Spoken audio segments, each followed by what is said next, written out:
Baik, sekarang kita telusuri dalam diagram waktu ya, bagaimana pencacah turun asinkron ini bekerja. Seperti kita ketahui bahwasanya kalau flip-flop A ini mendapatkan sumber clock langsung dari sumbernya ya, yang seperti ini. Jadi maka perubahannya ketika terjadi clock aktif maka akan terjadi toggle seperti ini. Kemudian bagaimana dengan flip-flop B? Nah, flip-flop B ini mendapatkan input clock-nya dari not QA ya. Jadi kebalikan dari QA ini atau inversi dari QA ini. Sehingga kita ambil dari sini ya. Karena ya sebetulnya yang diambil itu adalah sisi turun dari QA gitu. Jadi bukan dari sisi naik QA, tapi dari sisi turun QA. Kita ambil sebagai clock, diambil sebagai clock untuk flip-flop B. Jadi pada saat not QA ini turun dari 0 ke 1 ini akan toggle ya. Akan toggle di sini gitu. Kalau dari diagram ini yang tampaknya adalah ketika QA itu naik ya. Jadi sesungguhnya yang diambil adalah dari not QA. Jadi kalau not QA berarti ini dari 1 ke 0. Ya, kenapa? Karena not QA berarti inversi dari QA. Dan seterusnya di sini.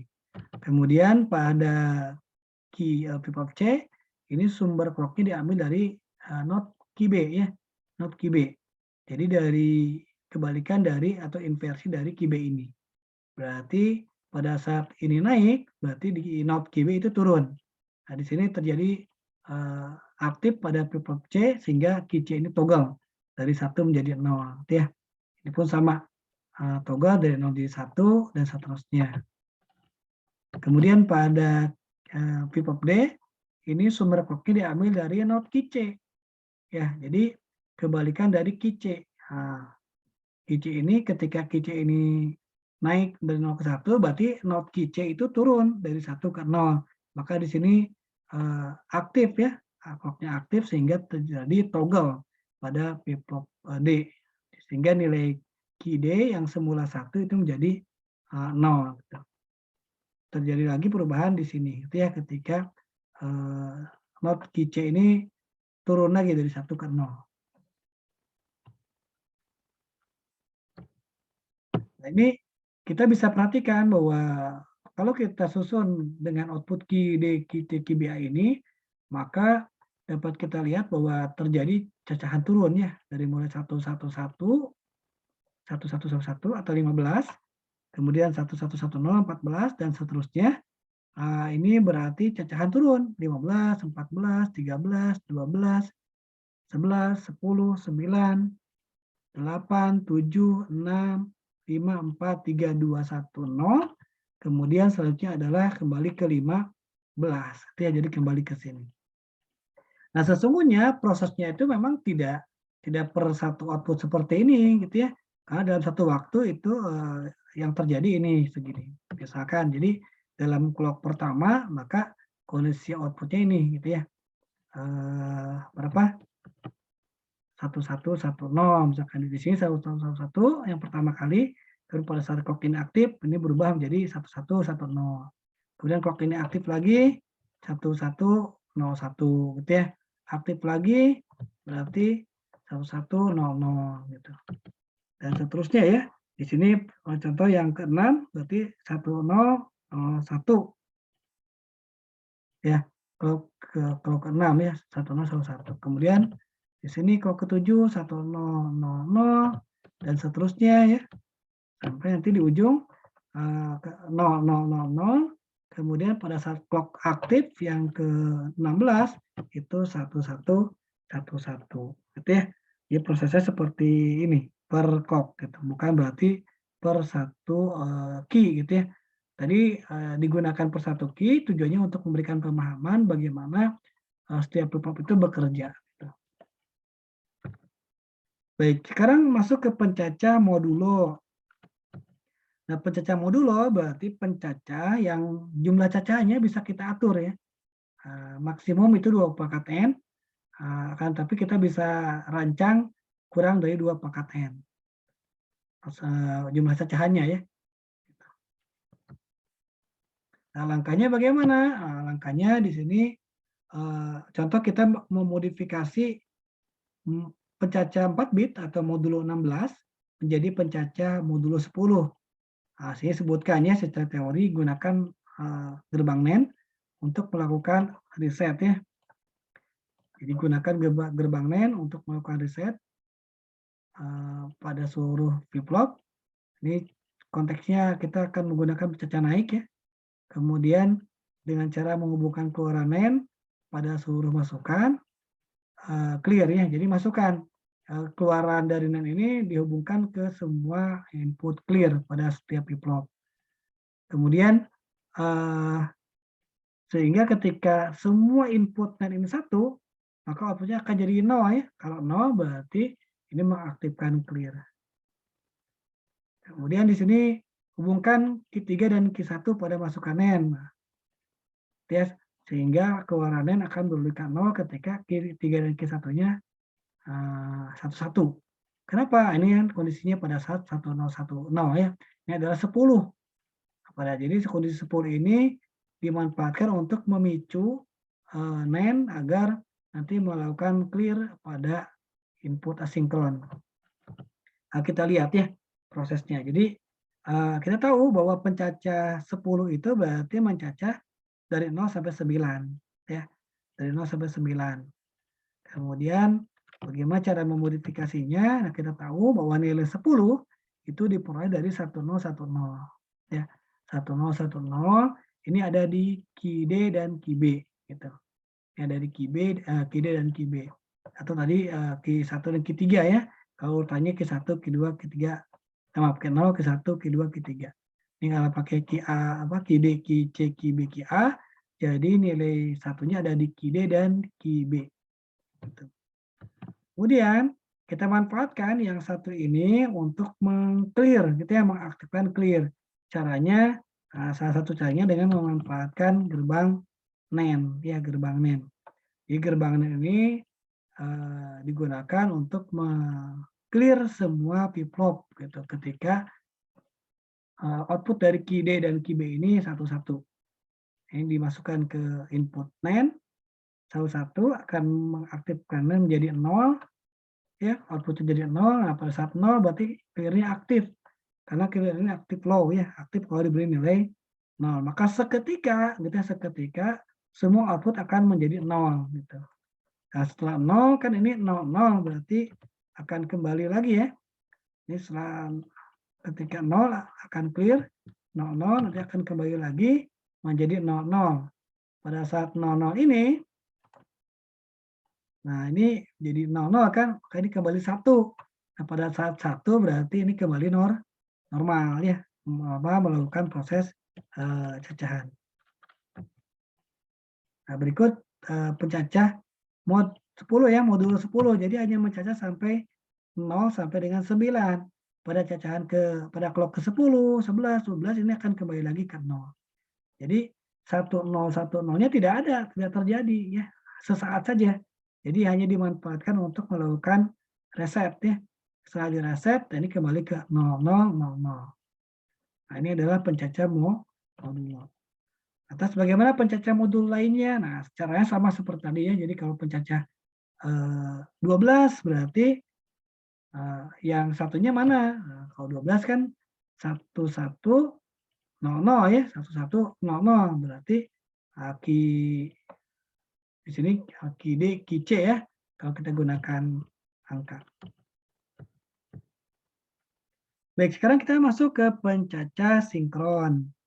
Nah, pencacah sinkron ini ada 3 bahasan juga ya, pencacah naik, turun, dan pencacah naik, turun.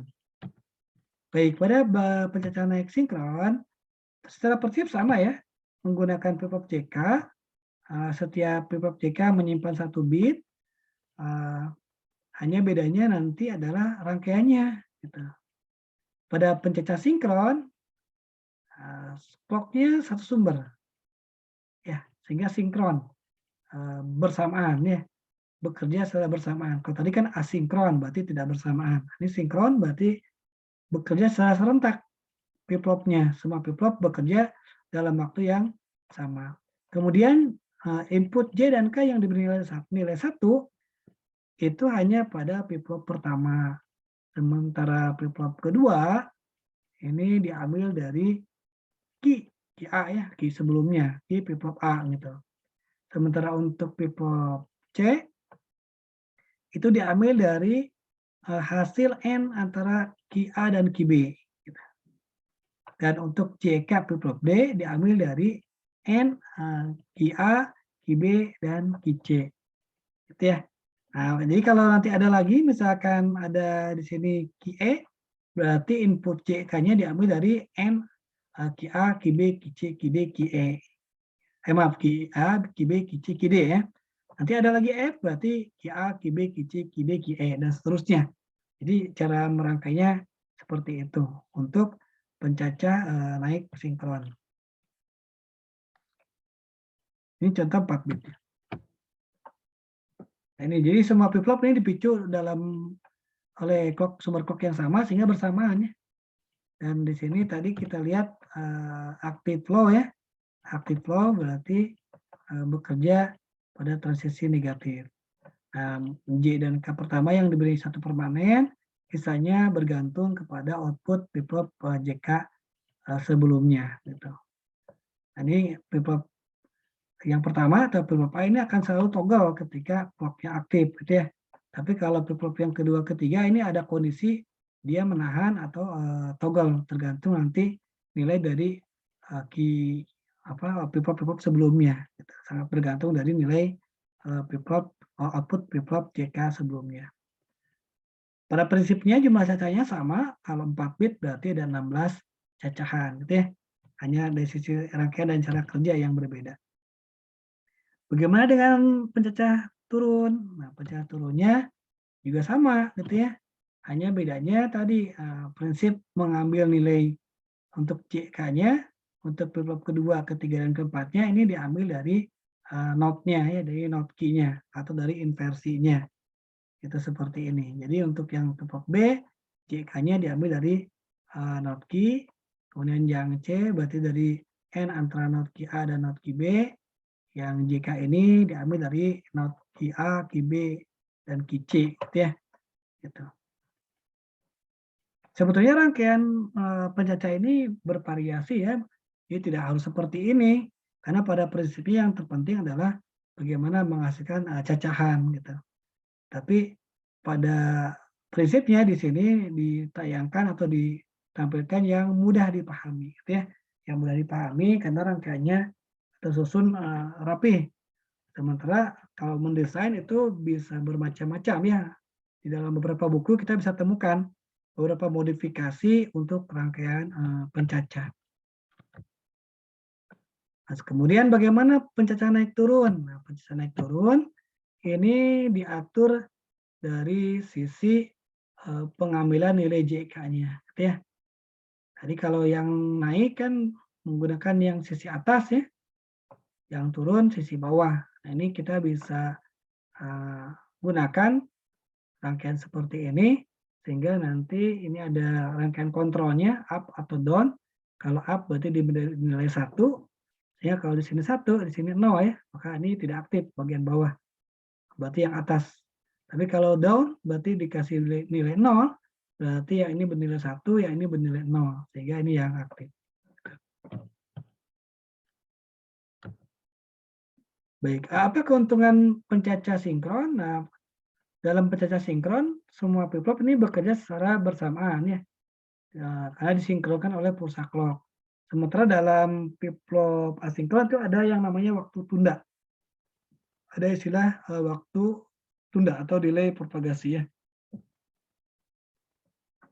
Dan nanti waktu tunda ini dalam pencacah asinkron ini akan terakumulasi sehingga nanti ada kondisi cacahnya tidak sesuai lagi, itu ya, ada yang tidak sesuai lah, gitu, terloncat gitu. Karena tadi besaran waktu tunda tadi yang akumulasi. Tapi kalau dalam pencacah sinkron, nah, besaran tunda ataupun waktu tundanya atau delay propagasinya itu ya sama gitu.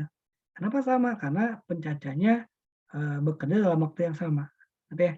Berbeda dengan pencacah asinkron yang dia menunggu output dari flip-flop sebelumnya. untuk clock-nya ya gitu. Sehingga terurut, karena terurut sehingga ada akumulasi waktu tunda. Nah, pencacah sinkron dapat dioperasikan pada periode yang kecil atau frekuensi tinggi, walaupun secara rangkaian lebih kompleks dibanding pencacah asinkron. Tetap bisa dalam frekuensi tinggi. Nah, kalau pencacah asinkron ini harus disesuaikan gitu. Disesuaikan dengan banyaknya bit yang digunakan karena nanti banyaknya bit ini akan mempengaruhi total waktu tunda gitu dalam setiap proses cacahan. Baik, sekarang kita masuk ke preset table counter. Nah, preset table counter ini adalah suatu rangkaian di mana nilai cacahan awalnya itu tidak harus dari 0 gitu ya. Tidak harus dari 0. Jadi kita bisa mengatur kondisi awalnya, misalkan ingin awalnya itu 100 gitu. Nah, ini bisa kita lakukan dengan rangkaian preset table counter atau pencacah preset table. Ya, pencacah naik turunnya nanti tinggal sesuaikan. Ya, kalau ini pada prinsipnya adalah pencacah naik asinkron ya gitu. Kalau pencacah turun berarti diambil dari yang Schottky. Ini pencacah preset table 3 bit ya. Sehingga nanti kita punya ini input control PL ya, parallel load. Jadi untuk memasukkan data paralel ini P0, P1, P2 ke sini, ke output ini. Nah, caranya tentukan nilai logika P1, P2, P1, P0, kemudian berikan nilai logika 0 pada PL-nya ya. Jadi kalau kita beri nilai 0 di sini, berarti sini 1 nih. Ya. Kalau sini 1 nanti kita lihat mana yang aktif. Kalau di sini 1 berarti tergantung dari ini. Ya. Kalau di sini 0 berarti ini clear ya, yang aktif gitu. Kalau di sini 1 berarti preset yang aktif. Dia sangat tergantung pada nilai file ini yang nanti akan dikeluarkan ke key. Selanjutnya setelah diberikan nilai 0 kan PL ini akan masuk ke key ya pada saat clock aktif atau maaf karena PL ini memanfaatkan input asinkron ya, preset dan clear, maka pada saat diberi nilai 0 maka kondisinya tergantung dari input ini. Kalau di sini 0 berarti clear yang aktif. Kalau di sininya 1 berarti preset yang aktif, termasuk yang P1 dan P2. Nah, kemudian tahapan selanjutnya berikan nilai 1 ya. Nilai 1 gitu pada PL-nya. PL-nya 1 maka akan melakukan proses cacahannya. Jadi kalau di sini 1 berarti di sini 0 kan? Di sini 0, di sini juga 0. Artinya ini tidak aktif dua-duanya. Maka ini bermakna bahwa proses cacahan yang terjadi dengan kondisi awal yang tadi, kondisi awal yang kita set di awal tadi.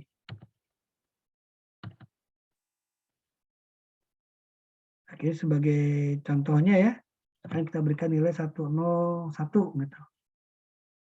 Maka pada saat PL berlogika 1, ini tidak akan berpengaruh pada rangkaiannya gitu. Tapi jika PL-nya 0, nah maka nilai 101 ini akan masuk ke Q2, Q1, Q0. Kemudian ketika PL-nya 1, maka ini akan mencacah ya. Melanjutkan dari sini berarti ke 110, 111, 00 dan seterusnya. Gitu. Diaktifkan lagi nanti ya PL-nya dengan 0. Nanti data ininya berapa, nilai P2, P1, P0-nya, maka ini masuk lagi ke Q. Gitu. Baik, demikian ya untuk pembahasan tentang pencacah. Nah, silakan kalau ada pertanyaan boleh ditanyakan nanti dalam perkuliahan ataupun dituliskan dalam chat ya. Kemudian ada tugas.